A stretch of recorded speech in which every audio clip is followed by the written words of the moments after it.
ñaar fukki fan ak benn ci weeru septembre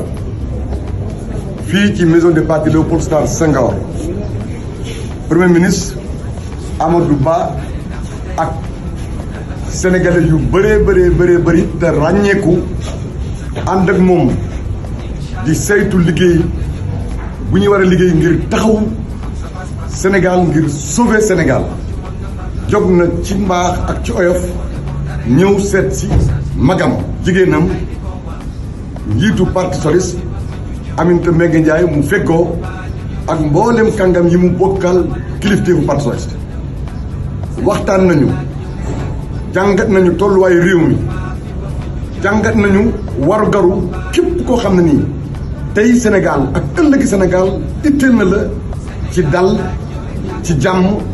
ci ormal askan wi taxaw ci soxlaay